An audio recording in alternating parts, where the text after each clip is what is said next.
l'autre côté.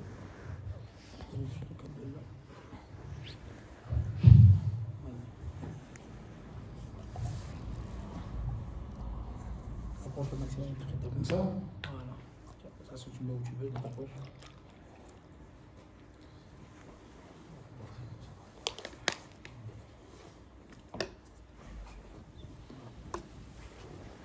Et des sinon, il n'y a pas besoin de micro. C'est des dessert à côté. Hein? Des dessert. Ah, il sort, hein? Ouais, à côté. Donc à s'entendre, c'est bon? Faut vraiment proche de la bouche. Je me mets plus proche. Plus c'est proche, plus c'est. Comme ça? Nickel. Vas-y.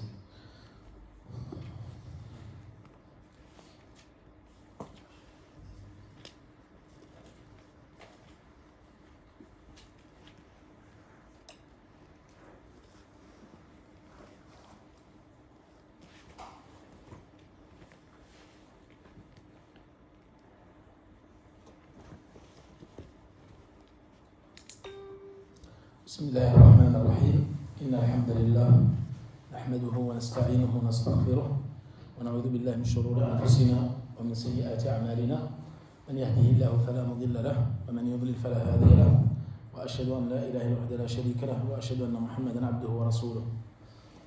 Donc, Inch'Allah, ça c'est notre premier cours sur Al-Arba'un An-Nawawiyya. Donc, je vous conseille de prendre des notes, c'est important, Inch'Allah. كما قال العلماء العلم سيل وقيده الكتابة. La science c'est comme un gibier et pour attraper le gibier, pour attraper la science il faut la plume. C'est-à-dire que la science tu la gardes, tu l'attrapes avec la plume, en l'écrivant. Si tu ne prends pas de notes tu ne vas pas t'en rappeler. Parce qu'après je vais poser des questions Inch'Allah. Après chaque cours il y aura des questions. Donc là nous allons voir ce premier livre. Dans ce premier cours, Al-Arba'un An-Nawawiyya. Donc bon, nous ne pourrons pas le finir parce qu'il est très long, mais nous allons expliquer quelques hadiths, Inch'Allah. Et ce livre-là, Al-Arba'un An-Nawawiyya, il est connu par tout le monde. Donc il a regroupé 42 hadiths. L'imam Al-Nawawi, il a mis 42 hadiths. Ensuite, il y a Ibn Rajab qui est arrivé après lui, et lui, il a rajouté 8 hadiths. En tout, il y a 50 hadiths. Mais l'imam al-Nawawi, il en a écrit 42. Il y a des interférences, non? Je fais comment? J'écarte? Non, elles n'entendent pas après. Hein? Si tu écartes, elles n'entendent pas les sœurs. Ils n'entendent pas, là, derrière? Je fais comment? Je suis obligé d'approcher.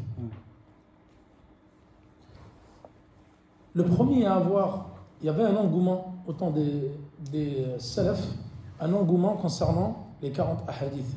Il y a beaucoup de savants qui ont écrit sur Al-Arba'un, mais divers sujets.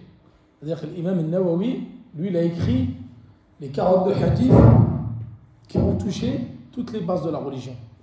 Vous allez voir que les hadiths que nous avons expliqués, ils traitent de tout. Ils traitent des bases de la religion, ils vont traiter de la foi, ils vont traiter du bon comportement et de divers sujets. Et il y a d'autres auteurs qui ont également compilé d'autres hadiths, mais sur un sujet précis.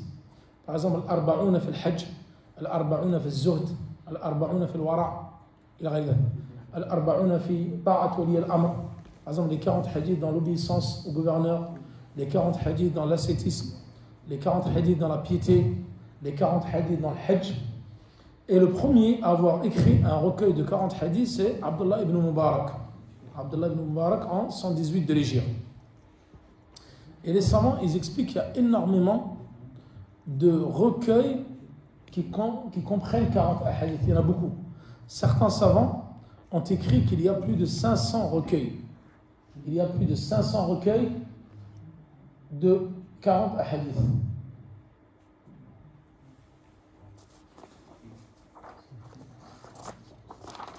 Ah, Marie, tu as un souci? Essaye de ne pas parler pendant le cours, les frères. De rester concentré sur le cours. Donc, l'imam al-Nawawi, pourquoi il a compilé ce livre? Pourquoi? Et nous allons voir que ce n'est pas lui qui l'a écrit le premier. C'est-à-dire que lui, il est venu compléter ce qui était déjà écrit avant lui. Ensuite, nous allons faire une courte biographie de l'imam al-Nawawi. L'adhan, il est à quelle heure ici? 6 heures? Hein 57. 57 17h57. 6 heures. 17h57. 7 heures 17h. Ouais, 17h57, ouais, comme à Paris. Hein. Donc l'imam al-Nawawi, sa principale motivation pour avoir écrit Al-Arba'un al-Nawawiyya, il s'appuie sur un hadith qui dit, hadith qui a été rapporté par Ibn Omar, celui qui mémorise et préserve 40 hadiths pour la communauté, Allah subhanahu wa ta'ala le fera ressusciter le jour de la résurrection parmi les savants de la communauté. Donc lui, l'imam al-Nawawi, il s'est appuyé sur ce hadith-là. Donc celui qui écrit ou mémorise et préserve 40 hadiths pour la communauté, il sera ressuscité parmi les savants de la communauté. Mais ce hadith, les savants, ils ont dit, il est faible. Ce hadith, il est faible. Donc toutes les chaînes de transmission de ce hadith sont faibles. Biographie de l'auteur. Donc toujours, lorsqu'on fait la description d'un livre, toujours on parle de l'auteur. Donc vous connaissez tous l'imam al-Nawawi. Wa Muhyiddin Abu Zakaria ibn Sharaf al-Nawawi al-Shafi'i. C'était qu'un imam min a'immat al-Shafi'iyya. C'était un grand savant, l'un des plus grands savants dans le madhab al-Shafi'i, qui est né en 631 de l'Hégire. Donc 631 est mort en 682 de l'Hégire. Donc l'imam al-Nawawi, malgré son jeune âge, parce qu'il est mort très jeune, il est mort, il a vécu 42 ans. Il est mort très jeune. Malgré son très jeune âge, c'était un très grand savant, versé dans toutes les sciences, dans la science du hadith, dans le fiqh, et il a compilé de nombreux ouvrages. Et vous connaissez sûrement la plupart de ces ouvrages. Ça, c'est le plus connu, Al-Arba'un al-Nawawiyya. Vous avez également Riyad al-Salihin, ça c'est le plus connu. Vous avez Al-Majmou', c'est une grande encyclopédie du fiqh. Al-Majmou', qui est une encyclopédie du fiqh, fait le madhab al-Shafi'i. Vous avez des Rawdat al-Talibin. Rawdat al-Talibin, pareil, c'est une encyclopédie dans le fiqh Shafi'i. Vous avez Sharh al-Minhaj. Il a différents livres dans l'ascétisme, dans le fiqh, dans le hadith. Vous avez Taysir également. C'est un livre dans Al-Mustalah al-Hadith. Il a de nombreux écrits.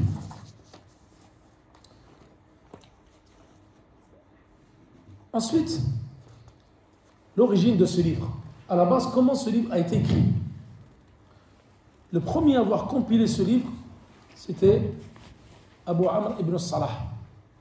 Donc, qui est très connu, c'est un grand savant shafi'i également, qui avait compilé, il est connu, Muqaddimat ibn Salah dans Mustalah al-Hadith. C'est le livre de référence dans les sciences du hadith. C'est le livre de référence, on appelle Muqaddimat ibn Salah. Tous ceux qui sont venus après lui, tels qu'Ibn Hajar, Nawawi, et tous les savants du hadith, ils ont pris de la Muqaddima de Ibn Salah. Ibn Salah, c'est également un imam shafi'i. Problème avec le micro, Rachida. Comment je fais? Ça va être comme ça tout le cours? Tu prends le micro dessus, peut-être? On peut le tenir. C'est mieux peut-être, non? Mais je le pose où? Et donc, Abu Omar ibn Salah, lui, il a écrit le premier ouvrage, il a écrit 26 hadiths qu'il avait récité. Donc Ibn Salah avait récité ces 26 hadiths lors d'une assise. Et le... Ah, mais je suis obligé de tenir. Ah, c'est une galère. Il n'y a pas d'appui.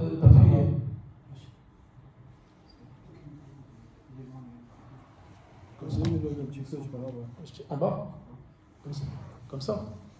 Ah, mais il y a beaucoup d'interférences. Et il y a des gens qui les écoutent sur Telegram. Vous savez, il ne va pas avoir une qualité au niveau du son.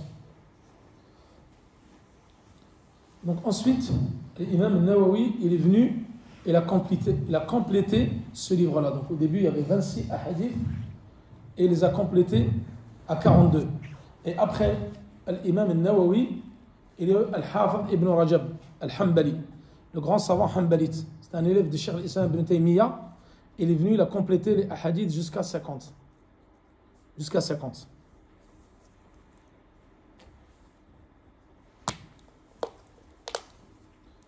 Donc ça, c'était concernant l'introduction de l'auteur. Ensuite, nous allons attaquer, Inch'Allah. Et concernant les explications de l'Arba'un al-Nawawiyya, vous avez beaucoup de grands savants qui ont expliqué ces 42 hadiths. Et que la plupart de ceux qui les ont expliqués, ce sont même des différents savants de plusieurs madhab. Parce que l'imam Shafi'i, c'était un Shafi'i, l'imam al-Nawawi, pardon, c'était un Shafi'i. Il y a eu par exemple Jami' al-Ulum wal-Hikam, Ibn Rajab. Donc lui, c'était un Hanbali, Ibn Rajab al-Hanbali. Donc lui, il a expliqué les 42 hadiths de l'imam al-Nawawi et il les a complétés par 8 hadiths. En tout, donc ça faisait 50. Et là, d'ailleurs, dans cette édition, ceux qui ont été compilés par Dr Abdel Mohsen Qassim, qui est l'imam du Masjid Nabawi, il a mis les 50. Et la plupart des ouvrages et des explications, vous allez trouver que les 42. Sauf dans l'explication de Ibn Rajab, vous allez trouver les 50. C'est le seul qui a complété à 50. Parmi les anciens, la plupart, ils expliquent que 42. Et même parmi les contemporains, comme nous allons les citer, la plupart, ils ont expliqué que les 42. Sauf Cheikh Abdel Mohsen Abbad, Hafidahullah, lui, il a expliqué les 50. Et d'ailleurs, l'explication de Cheikh Abdel Mohsen Abbad, c'est beaucoup basé sur l'explication de Ibn Rajab al-Hanbali. C'est un résumé. Il a pris les 50 hadiths, l'explication de Ibn Rajab, et il en a fait un résumé. Et il le dit en plus dans l'introduction. Vous avez également Ibn Mulaqin. Ibn Mulaqin, qui est un grand savant shafi'i, qui a fait une explication de Sahih al-Bukhari en 36 volumes. Il a une explication de Umdat al-Ahkam en 10 volumes. Il a une explication de Minhaj. Minhaj, c'est un matn fi al-fiqh al-shafi'i en plusieurs volumes. Et il a fait également l'explication de l'Arba'un al-Nawawiyya. Donc il s'appelle Ibn Mulaqin al-Shafi'i. C'était un grand savant shafi'i. Et vous avez également Ibn Daqiq al-Eid. Ibn Daqiq al-Eid, qui était également un grand savant, qui a fait l'explication de l'Arba'un al-Nawawiyya.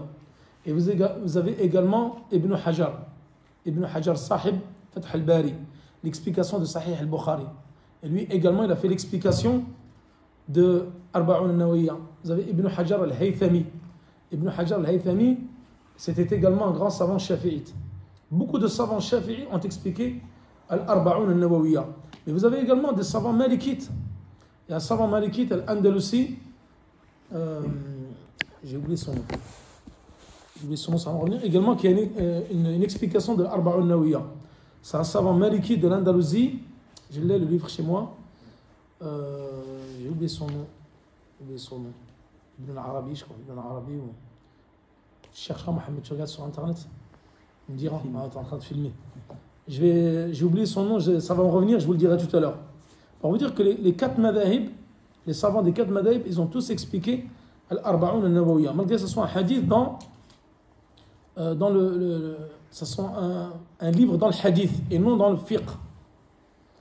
Et concernant les explications, il y a plus de 43 explications de ce livre-là. Al-Arba'un al-Nawawiyya. Il y a plus de 43 explications parmi les savants anciens et contemporains. Et parmi les contemporains, vous avez plein de nombreux savants qui l'ont expliqué, comme Cheikh Al-Uthaymin, rahimahullah, qui a une très bonne explication de l'Arba'un. Vous avez également Salah al-Sheikh, Hafidahullah, l'ancien ministre des Affaires religieuses en Arabie, qui l'a expliqué, Cheikh Salih al-Fawzan, qui est également, en plus, il est édité et traduit en français, c'est celui-là, Inch'Allah, qui a une très bonne explication. Et vous avez celui qui est édité aussi de Cheikh Abdel Mohsen Abbad, mais il est très concis, très concis. C'est-à-dire les hadiths sont expliqués de façon concise. Ce n'est pas aussi détaillé que l'explication de Cheikh Al-Uthaymin, ou Salih al-Sheikh, ou Al-Fawzan. Hafidahumullah, jami'an. Donc là, le premier hadith. Donc l'imam al-Nawawi, nous allons voir qu'il a commencé par un hadith qui est très important, que nous allons expliquer tout de suite. Vas-y Mohamed, tu peux lire le hadith. الحديث الأولى عن أمير المؤمنين أبي حفص عمر بن الخطاب. الحديث الأول. الحديث الأول عن أمير المؤمنين أبي حفص عمر بن الخطاب رضي الله عنه قال: سمعت رسول الله صلى الله عليه وسلم يقول: إنما الأعمال بالنيات وإنما لكل امرئ ما نوى فمن كانت حجرته إلى الله ورسوله فحجرته إلى الله ورسوله ومن كانت حجرته لدنيا يصيبها أو امرأة ينكحها فحجرته إلى ما هاجر إليه. رواه الإمام المحدثين أبو عبد الله محمد ابن إسماعيل ابن إبراهيم ابن المغيرة ابن بردزبة البخاري وأبو حسين مسلم ابن الحجاج ابن مسلم القشير النسيبوري النسابوري في صحيحيهما التي هما أصح كتب المصنفة. جزاك الله خير. Donc là, l'imam al-Nawawi, il a commencé par ce premier hadith que nous allons voir qui est un hadith très important, que vous connaissez tous. D'ailleurs, j'enjoins mes frères, et je vous conseille d'apprendre ces hadiths-là. Ces 42 hadiths de l'imam al-Nawawi, avec les 8 que vous avez dans ce matn-là. Donc vous essayez d'avoir des moutons comme ça, on vous les ramène de Médine, ils sont distribués gratuitement. T'en as ramené toi avec toi, Mohamed, un peu? Moi j'ai oublié d'en ramener, j'en ai plein chez moi. J'ai oublié d'en ramener pour les distribuer. Ils sont distribués gratuitement à la mosquée et vous apprenez les moutons dedans. Dedans il y a Nawaqid al-Islam, al-Qawaid al-Arba'a, al-Usul al-Thalatha, al-Arba'un al-Nawawiyya. Donc là il dit An Abi Hafs, Amir al-Mu'minin, Omar ibn Khattab radiyallahu anhu. Donc c'est, comme nous allons le voir, Omar ibn Khattab c'est le seul qui a rapporté ce hadith. Mais comme ils ont dit les savants, malgré que ce soit le seul qui a rapporté ce hadith-là, إنما الأعمال بالنيات, هذا الحديث له أصل في الشريعة. Il a des fondements dans la législation. C'est-à-dire il y a d'autres versets du Coran, hadiths qui viennent conforter ce hadith-là. وما أمروا كما قال تعالى سورة البينة وما أمروا إلا ليعبدوا الله مخلصين له الدين الإخلاص. Et comme nous allons le voir, toute action, toute adoration doit être conditionnée par deux conditions. Al-Oula, al-Ikhlas. وما أمروا إلا ليعبدوا الله مخلصين له الدين. De vouer un culte exclusif à Allah subhanahu wa ta'ala. Et ça, comme ils disent les savants, ce hadith-là, c'est le hadith qui vient confirmer la première condition dans chaque adoration, c'est-à-dire an-niyya. Comme vous le savez, toutes les adorations doivent comporter, pour être valables et valides, plusieurs conditions. Et parmi les conditions de chaque adoration, wal-ikhlas. Nous allons voir qu'il y a l'ikhlas ou an-niyya. An-niyya, ça rentre également dedans. Donc l'intention et la sincérité. Par exemple, an-niyya, vous allez trouver dans les ablutions, fi shurut al-tahara, vous avez niyya, une condition. Vous avez dans la salat les conditions de la prière, an-niyya, wal-zakat, wal-hajj. Toutes ces adorations-là, elles doivent être précédées de niyya. Et niyya, vous allez la trouver où? La preuve dans ce hadith-là. Innama al-a'malu bin-niyyat wa innama li kulli imri'in ma nawa. Donc Abi Hafs, c'est le père du lion. Donc là, vous allez être étonné, vous allez me dire comment ça se fait qu'il a des enfants, Omar ibn al-Khattab. Il a des enfants. Et pourtant, il a choisi la kunya d'un animal. Il aurait pu s'appeler, par exemple, Abu Abdullah, son fils Abdullah ibn Omar, qui a rapporté beaucoup de hadiths du prophète sallallahu alayhi wa sallam. Mais ici, il a pris la kunya de Abu Hafs. Et Hafs, comme vous le savez, c'est le nom du lion. Et le lion, dans la langue arabe, il a énormément de noms. Certains disent qu'il a plus de 70 noms. D'autres disent qu'il est encore plus que cela. Moi, j'ai même entendu un qawl comme quoi il y avait 500 synonymes concernant le lion. Mais je ne sais pas si c'est une parole authentique. Ça me paraît quand même beaucoup, tu vois. Certains ils disent qu'il y a un peu plus de 70 noms concernant le lion. Vous connaissez l'Asad, Al-Sabu', Al-Qaswara, Al-Fahd, Al-Wahar, Al-Hafs. Tout ça, c'est des noms du lion. Donc là, il a pris la kunya d'un lion. Donc là, les savants ils ont dit hada jaiz. C'est permis de prendre la kunya du lion. La preuve, c'est que Omar ibn Khattab a pris la kunya d'un lion. Et un autre compagnon qui a pris la kunya d'un animal, que vous connaissez tous. Abu Huraira, le père du chaton. Donc Abu Huraira, il a la kunya d'un animal. Omar ibn Khattab, il a la kunya d'un animal. Et les savants, al-fuqaha, ils disent il est permis de prendre la kunya d'un animal, et même il est permis de prendre la kunya même si tu n'as pas d'enfant. Même si tu n'as pas d'enfant, c'est pas une obligation d'avoir des enfants pour avoir une kunya. Aïcha radiyallahu anha, c'était quoi sa kunya? Abdillah. Abdillah, elle n'a pas d'enfant, Aïcha radiyallahu anha. Comme nous allons le voir dans sa biographie, dans le 5e hadith. Elle n'avait pas d'enfant et pourtant elle avait une kunya. Et il y en a, ils ont même pris des hommes, ils ont pris des kunyas de filles. Donc cela est également permis. Abu Taymiyyah. Non, c'est Abu al-Abbas. Ibn Taymiyyah, sa kunya c'est Abu al-Abbas. Nous allons le voir dans le hadith Tamim al-Dari, Abu Ruqayya. Abu Ruqayya. Donc il a pris la kunya d'une fille, et alors qu'il n'avait pas de fille.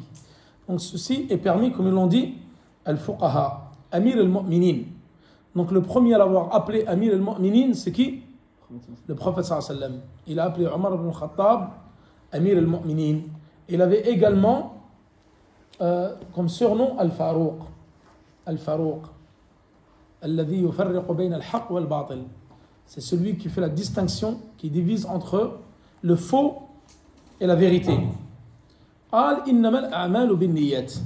Donc directement dans ce nom, et Abu al-Abbas ibn Taymiyyah, Nawawi, ils avaient des kunyas, et même Nawawi, j'avais oublié de le dire, il ne s'est jamais marié. Donc, il ne s'est jamais marié.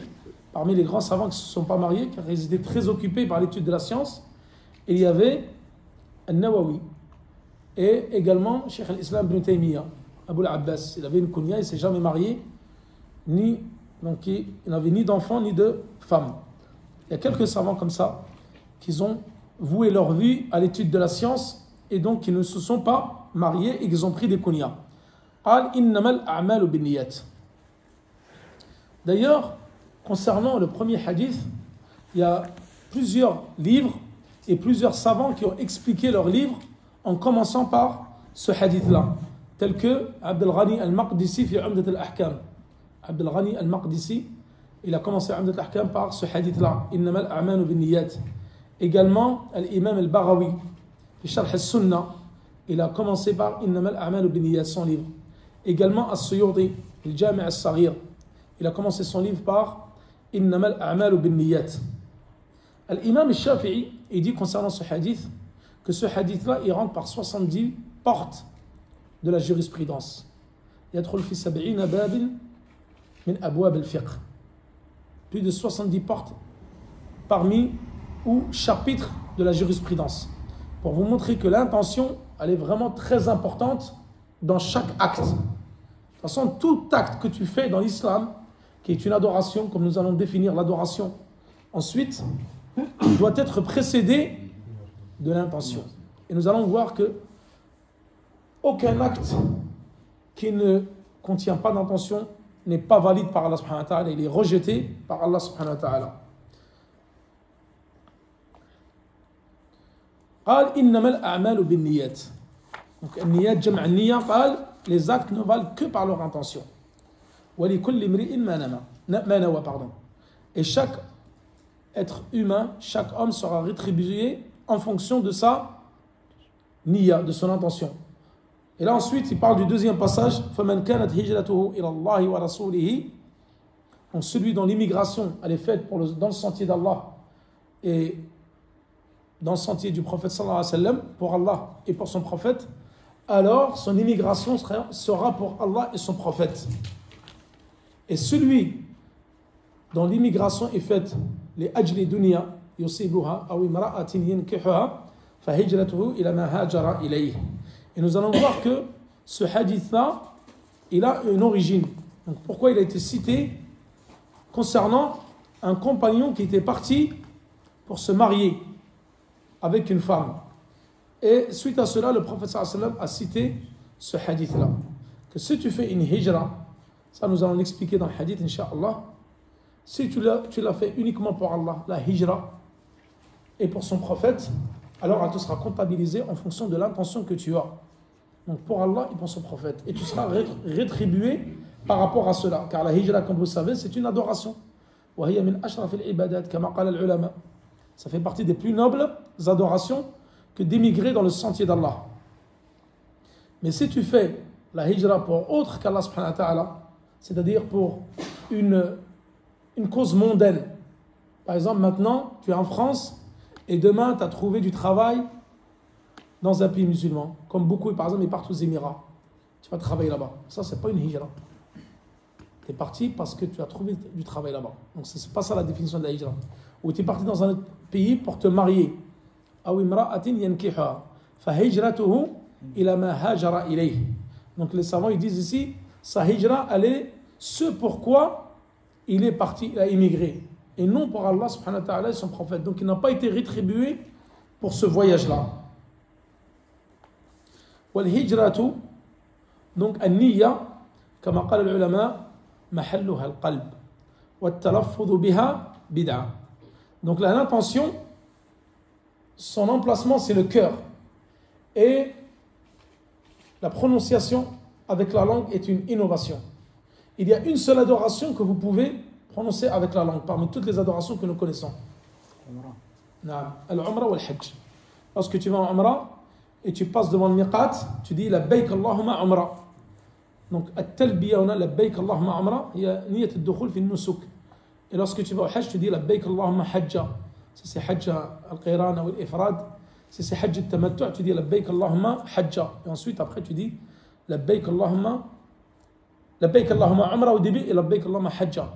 Et quand c'est le Qiran, tu dis Labbaik Allahumma Umrah wa Hajja. Et si c'est le Hajj tout seul, tu fais Labbaik Allahumma Hajja, comme nous l'avons vu dans l'explication concernant les chapitres du pèlerinage. Donc c'est la seule adoration, le pèlerinage et la Umrah, où tu peux prononcer l'intention à voix haute. Toutes les autres intentions, que ce soit dans les ablutions, la prière, la zakat, toute adoration, tu n'as pas le droit de prononcer l'intention. L'intention, tu dois la faire dans le cœur. Et chaque acte que tu fais, tu dois le faire précéder donc de l'intention.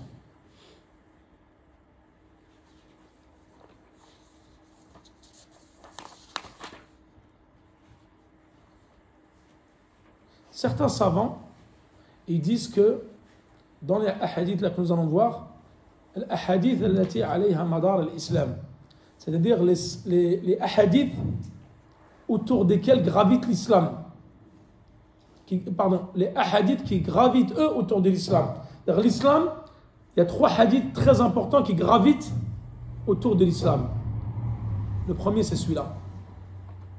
Innama al-a'malu bin-niyyat, il dit c'est le hadith le plus important. Et nous allons voir que Innama al-a'malu bin-niyyat, il va concerner les actes d'adoration apparents, cachés, pardon. Les actes d'adoration cachés, car niyya mahalluha al-qalb. Et nous allons le voir dans le hadith de Aïcha radhiyallahu anha, lorsqu'elle va dire Man amila amalan laysa alayhi amruna fa huwa rad. Celui qui vient dans notre religion avec un enfer qui n'en fait pas partie sera rejeté. Et là les savants ils ont dit le hadith de Aïcha radhiyallahu anha, il concerne les actes apparents. Et ça concerne aussi également l'innovation que nous allons en parler lorsque nous allons expliquer le hadith. Et celui-là il concerne la sincérité. Donc tout ce qui est acte apparent, caché, pardon. Et l'autre, le hadith de Aïcha radhiyallahu anha, Man amila amalan laysa alayhi amruna fa huwa rad, c'est ce qui va concerner les actes apparents. Il y en a, ils ont dit, donc il y a celui-là, donc ce hadith-là qui gravite autour de l'islam, ils ont dit par exemple, hadith al-islam thalatha, les 3 hadiths les plus importants qui viennent compléter la religion, il y a celui-là, hadith de Omar ibn Khattab, Innama al-a'malu bin-niyyat. Ensuite, ils ont dit le deuxième, c'est hadith Aïcha radhiyallahu anha. Il y en a certains, ils ont dit le troisième, c'est le hadith de An-Nu'man ibn Bashir, que nous allons expliquer après. Donc, qui est normalement le 4e hadith. An-Nu'man ibn Bashir. Non, afwan. C'est le 6e. Ouais, le 6e hadith. Le 6e hadith, ces 3 hadiths là, Inna al-halala bayyin wa inna al-harama bayyin, le hadith de Aïcha radhiyallahu anha et le hadith de Omar ibn Khattab radhiyallahu anhu, il dit ces 3 hadiths là qui gravitent autour de l'islam. Ce sont 3 hadiths très importants. Certains savants ils soutiennent que l'islam repose sur 4 hadiths. Donc certains ils ont dit sur 3 hadiths que je viens de citer, d'autres ils disent qu'il repose sur 4 hadiths. Parmi eux, le 4e hadith, le hadith de Abdullah ibn Mas'ud sur les étapes de la création. Donc là, l'explication du hadith. Donc la niyya, comme nous l'avons dit, qui concerne les actes du cœur. Et donc c'est une des conditions, parmi les 2 conditions de l'agrément et de la validité de toute adoration dans l'islam. Donc les 2 adorations, pour qu'elles soient acceptées par Allah subhanahu wa ta'ala, il faut 2 conditions. Al-ikhlas ou al-mutaba'a. La sincérité pour Allah subhanahu wa ta'ala en conformité avec le suivi du prophète sallallahu alayhi wa sallam. Si tu fais un acte d'adoration en sincérité pour Allah subhanahu wa ta'ala, mais tu ne le fais pas en conformité avec le suivi du prophète sallallahu alayhi wa sallam, est-ce qu'il sera accepté? Il sera rejeté, c'est ce qu'on appelle une bid'a. Ça, c'est ce qui rentre dans le hadith 3e de Aïcha radhiyallahu anha. Man amila amal, 4e, pardon. Man amila amalan laysa alayhi amruna fa huwa radd. C'est-à-dire, tu fais une action pour Allah subhanahu wa ta'ala, mais non en conformité avec la sunna du prophète sallallahu alayhi wa sallam, il sera rejeté. Et si tu fais un hadith en conformité avec la sunna du prophète sallallahu alayhi wa sallam, mais non en sincérité avec Allah subhanahu wa ta'ala, est-ce qu'il sera accepté? Non, il sera rejeté. Car soit tu fais un acte pour autre qu'Allah, et là tu tombes dans le polythéisme, soit tu le fais par ostentation, et là également il ne sera pas accepté. Il faut qu'il soit en sincérité pour Allah subhanahu wa ta'ala et en conformité avec la sunna du prophète sallallahu alayhi wa sallam.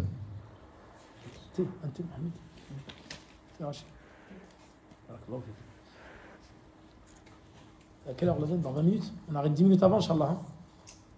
10 minutes avant l'adhan, on arrête, Inch'Allah? 25 minutes. Hein? C'est dans 25 minutes. Il y a le temps. Donc, قال فمن كانت هجرته إلى الله ورسوله. الهجرة هي الترك, c'est l'abandon. أي الهجرة من الهجر وهو الترك, c'est le délaissement et l'abandon. Et au niveau légiféré, la hijra c'est quoi? C'est al-hijratu min bilad al-shirk ila bilad al-islam. C'est le fait d'émigrer du sentier du bilad al-shirk, du pays de la mécréance et du polythéisme, au pays de l'islam. Et la hijra est de deux types. Comme قال العلماء, hijratu al-qulub wa hijratu al-abdan. Il y a la hijra des cœurs et la hijra des corps. Hijratu al-qulub ma hiya? C'est quoi la hijra des cœurs? Laisser le péché. Délaisser le péché. نعم نعم هي ترك المعاصي والذنوب والكبائر والشرك والكفر. Donc tout ce que Allah subhanahu wa ta'ala a interdit, tout ce qu'il a interdit, كل ما حرم الله سبحانه وتعالى عنه ونهى عنه يجب تركه وهجرانه. Donc tu dois le délaisser et t'en éloigner. Ça c'est ce qu'on appelle hijratu al-qulub, c'est l'hijr ou l'émigration des cœurs. والثانية هجرة الأبدان, c'est l'immigration des corps, et c'est celle qui est voulue ici dans ce hadith. فمن كانت هجرته إلى الله ورسوله. Donc ça, lorsque le prophète sallallahu alayhi wa sallam a fait la hijra de Mecca à Médine, ensuite la hijra a été légiférée, donc elle était devenue obligatoire. Donc tout ce qui devait بعد فتح Mecca, après le prophète, lorsqu'il a émigré, il a ordonné à tous les musulmans de quitter Mecca. لأنهم كانوا يعذبون وكانوا من المستضعفين في الأرض. Ils étaient châtiés, ils étaient torturés, et ils étaient en état de faiblesse. Ensuite, lorsque le prophète sallallahu alayhi wa sallam a conquis Mecca, en l'an 8 de l'hijra, il n'y avait plus de hijra. Comme قال النبي صلى الله عليه وسلم لا هجرة بعد الفتح. Il n'y a plus d'hijra après l'immigration, après la conquête de Mecca, pardon. Et également, il y a un autre type d'hijr que l'imam al-Nawawi, il a déjà cité dans son explication de l'Arba'un al-Nawawiyya. Il dit, il y a également l'immigration min bilad al-khawf ila bilad al-salam. C'est le fait d'émigrer du pays de la peur au pays de la paix. Et ça, les compagnons, radiyallahu anhum, ils l'ont fait lorsqu'ils ont émigré en Abyssinie. عندما هاجروا إلى الحبشة. Le prophète sallallahu alayhi wa sallam, il leur a ordonné d'aller à Habasha, c'est-à-dire l'actuelle Éthiopie, pour être en sécurité là-bas, car ils étaient persécutés à Mecca, عند النجاشي. Donc ça, c'est également un type d'hijr, d'immigration, d'émigrer du pays de la peur إلى بلاد السلام, أو من بلاد الحرب إلى بلاد السلام, du pays où il y a une guerre, un conflit, dans un pays où il y a la paix. Ça, c'est également un type d'immigration. وكذلك كما ذكر النووي في شرحه للأربعين الهجرة من بلاد البدعة إلى بلاد السنة. Donc le fait aussi, le fait aussi d'émigrer d'un pays où il y a beaucoup d'innovation. Le pays où il y a de l'innovation, et tu dois délaisser ce pays-là pour aller dans un pays où il y a la sunna. وكذلك النووي ذكر كذلك هجرة من بلاد يسب فيها السلف إلى بلاد لا يسب فيها السلف. C'est-à-dire, si tu habites dans un pays où ils insultent les compagnons, ils insultent les pieux prédécesseurs, ou le prophète sallallahu alayhi wa sallam, tu n'as pas le droit de rester dans ce pays-là. Comme ici en France ou au Danemark, ils insultent le prophète sallallahu alayhi wa sallam, ils font des caricatures. Donc là, les savants, ils disent, tu ne dois pas rester dans un pays qui insulte le prophète, qui insulte les compagnons, qui insulte as-sahaba, les pieux prédécesseurs. Ça, c'est également un type d'émigration. Donc ça, c'est juste pour vous montrer qu'il y a plusieurs types d'émigration.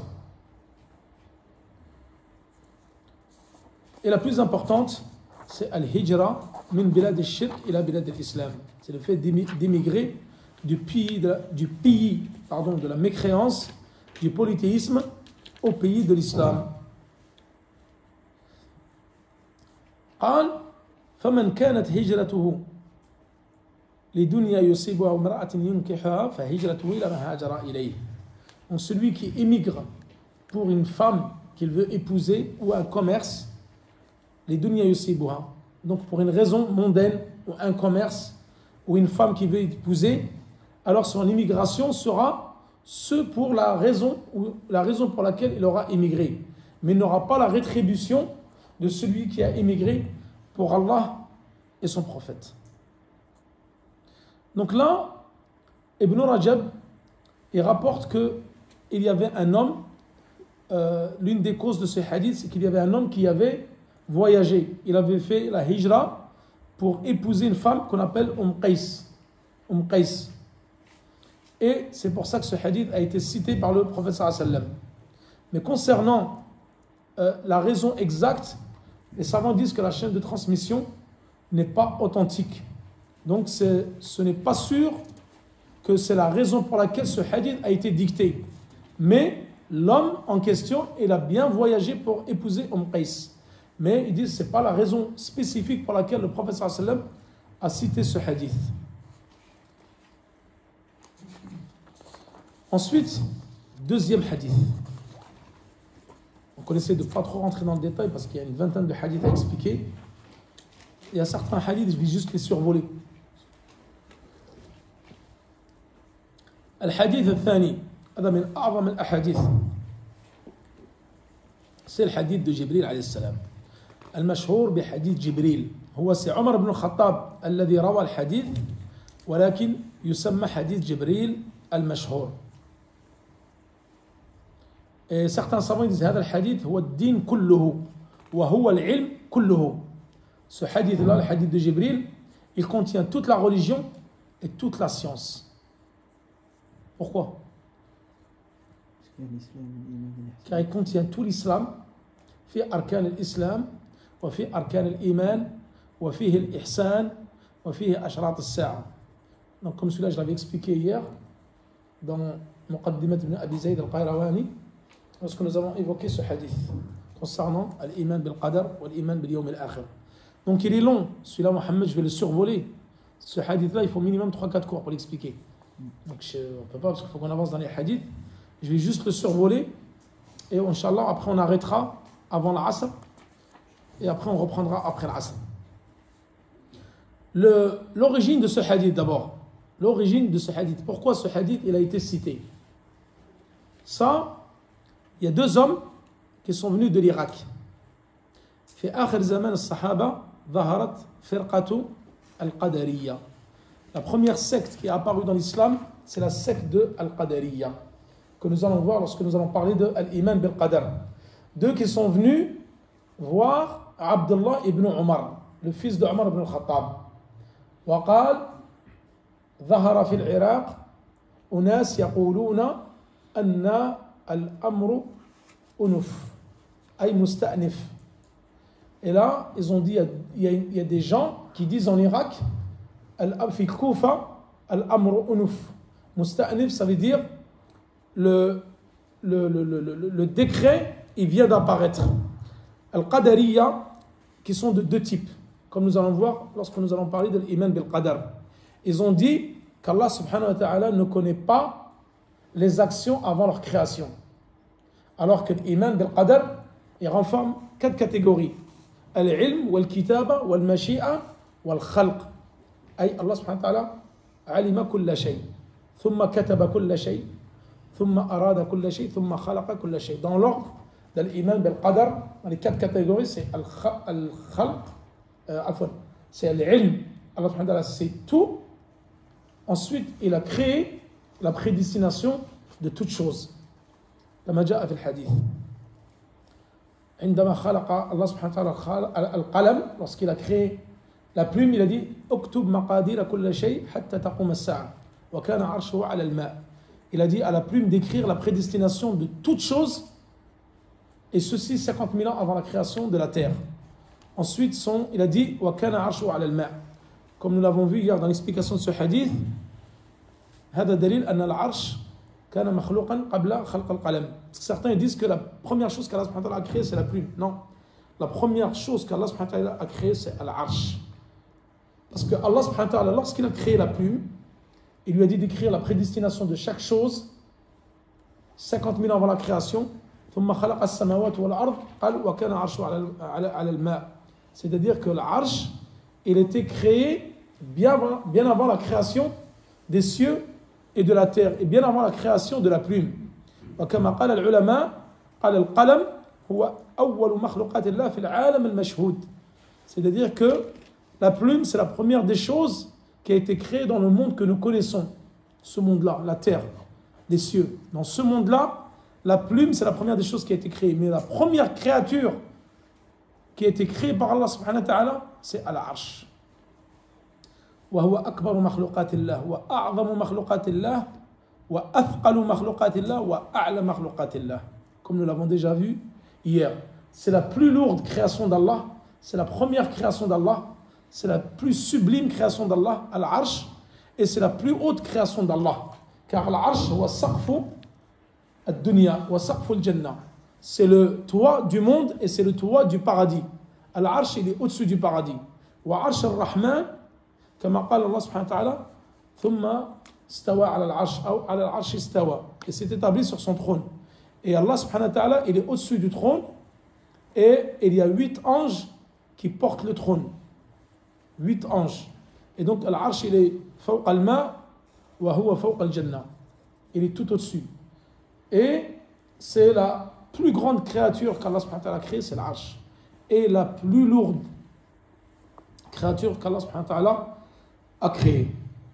Et là, Jibril alayhi salam, donc je vous ai dit, pour revenir à l'histoire, 2 hommes qui sont venus de l'Irak, et donc ils ont dit qu'il y a eu l'apparition de ces gens-là qui disent que Allah subhanahu wa ta'ala ne connaît pas la prédestination des choses, il ne connaît pas la science jusqu'à qu'il ait créé ces choses-là.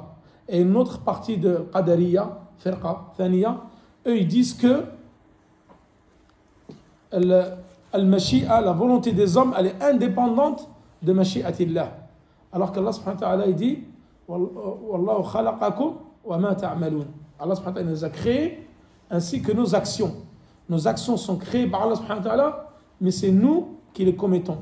Eux, ils disent Al-Qadariya que Mashi'atallah, elle n'a aucune incidence, aucune action sur Mashi'at al-Insan. C'est-à-dire que nous, nos actions sont indépendantes de Mashi'atillah. Et ça, donc, c'est un égarement de la secte Al-Qadariya qui sont apparus. Et Ibn Omar, il leur a dit, dis-leur que moi je me désavoue de ces gens-là. Ana bari'un minhum wa hum bura'a'u minni. Et eux ils se désavouent de moi, je me désavoue d'eux. Ensuite, suite à cette histoire, il a récité قال أحدثك عن أبي عن النبي صلى الله عليه وسلم. Je vais citer la preuve concernant le qadar sur ce que mon père m'a rapporté. عن عمر بن الخطاب رضي الله عنه قال بينما نحن جلوس عند النبي صلى الله عليه وسلم جاء. Ensuite le hadith. ذات يوم طلع علينا رجل شديد بياض الثياب شديد سواد الشعر لا يرى عليه أثر السفر قليل محمد lis le hadith. On aura le temps d'expliquer avant l'asr. Hein? Juste lis le hadith, après on va faire une pause. Et après on attaquera l'explication après l'asr. Parce qu'il va être long un petit peu le hadith. Lis-nous juste le hadith, Inch'Allah. Ensuite on explique après l'asr. عن عمر رضي الله عنه أيضا قال بينما نحن عند رسول الله صلى الله عليه وسلم ذات يوم إذ طلع علينا رجل شديد بياض الثياب شديد بياض الثياب شديد سواد شعر لا يرى عليه أثار سفر ولا يعرفه منا أحد حتى جلس إلى النبي صلى الله عليه وسلم فأسند ركبتيه إلى ركبتيه ووضع كفيه على كفيه على فخذيه وقال يا محمد أخبرني عن الإسلام. فقال رسول الله صلى الله عليه وسلم الإسلام أن تشهد أن لا إله إلا الله وأن محمدا رسول الله وتقيم الصلاة وتؤتي الزكاة وتصوم رمضان وتحج البيت إلى إن استطعت إليه سبيلا. قال صدقت. فعجبنا له يسله ويصدقه.